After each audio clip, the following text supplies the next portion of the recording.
Ok, on va voir comment faire un matériau de frites procédural sur Redshift.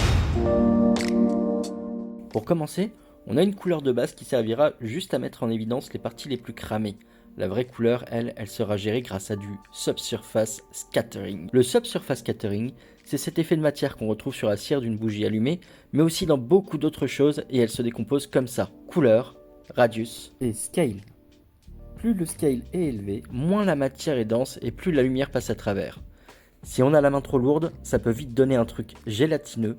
Si on n'en met que très peu, on perd le côté appétissant de la matière, comme si c'était trop cuit. Bref, il en faut, mais de façon maîtrisée. Vous pouvez jouer à ce stade avec la couleur et le radius seul, mais vous serez probablement obligé d'y revenir plus tard.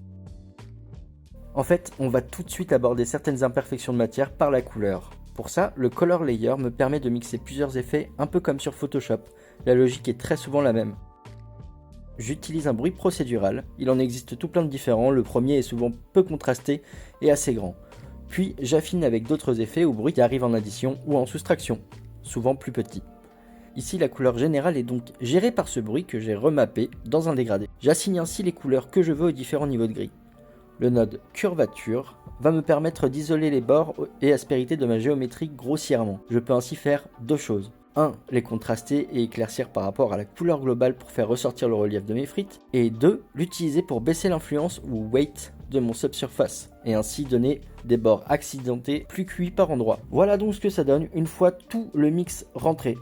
On y arrive petit à petit mais pas de là à aller croquer dedans non plus. La réflexion. Ce paramètre, en gros, veut dire ça brille ou ça brille pas. On aime bien les frites huileuses, mais une fois à l'air libre, certaines parties sécheront plus rapidement que d'autres.